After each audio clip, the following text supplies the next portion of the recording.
pansit, sinabaw, bula-bula, upaw. Sana sa pinakadaling nga lutuon nga sudan, di ba? 10 minutos sa preparation nimo ana. Human na ka dayon. Hiwaan ra gud na natog ahos ug bumbay. Unya mga ginagmay nga spices dayon. Bahala na lang yung ma-emotional na ni maghiwa tag bumbay. Ang importante kay lami ta. Lami ang atong giluto. Dili pa gyud mahal ang mga sagol ani. Atong kwintahon, ang pansit canton 35, ahos bumbay dahunan.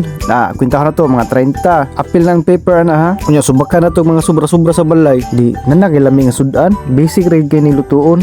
Una nimong buhaton ani kay ang manok imo ra nang gisahon. Sagulan na nimong bilbaw para pahumot pud. Nya huwaton na naton ni siya mo brown kay para maluto gyud tarong. Ya aton ni butangan og pasayan kay mo add na siya flavor sa ato ang pansit. Imo ra na siya okay hantud mo puwa. Mugawas na iyang aroma na. Ug tan-aw ganin nimo hinayon kayo imo na siya patusgan para dali-dali na ka mahuman ana. Kay bala na to nagsuka og patis. Mahumot na siya maayo. Unya iya pud kalimot sa pepper. Kay mao na siya makapadaghang-hang. Unya nakagis ra mo sa akong pagpasabot ani. Syempre nagis na ninyo kay kamo man gud mong luto. Kamo pa ba nga dili man ni mawala kung nay mga okasyon samot na birthday kay pampahaba lagi daw ni ng buhay. Ug mao man ganyan og nay mga ospital ato na lang niluto og pansit ay pagkaon nato nila. Ug dili hatagan nato ang mga attendant nga mga nurse para na sila pang snacks ba lipay kay ni sila gyud. Samot nagkapoy kay ni sila kay pud tinaghan na pasyente.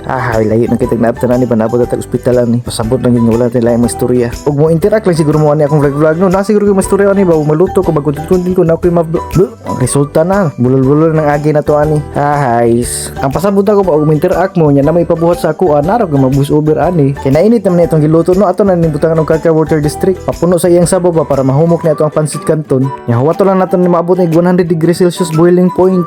Una nato ilunod atong pansit canton. Nara kay choice ana pwede ra naman tabunan, pwede ra sa naman dugmokon. Pero ako nang gidugmo kay para natay ma-video ba. Para mapakita na ko ninyo nga okay sigo. Kay lain gani mag-video ta nga nagtungok ra tawa ta gibuhat. Basta ingon ana na ganina ang pansit pasabot ang hapit na sa maluto. Gamay kimbot na paksit na. Tanawa tong pansit lami na gitan-aon. Wala na nakubotang og asin na. Kay ato ani sa ligan ng patis ug ang oyster sauce. Ug mag-add pa tag asin ni sure ko parat kay ni. Kani purma haluto na gud ni kay ato na ni plating. Sa halagang less than 100 may sudan ka na. Good for 6 people. Sus awa. Kumbati ta ni kaon. Sa mga nag-birthday dero na para inyo ni happy birthday. Ako lay unag kaon di ako may galuto. Di uy pagkuhan mo bahawan diha kay para pagkukad og inyo ha. Kaon na ta mga ka-life.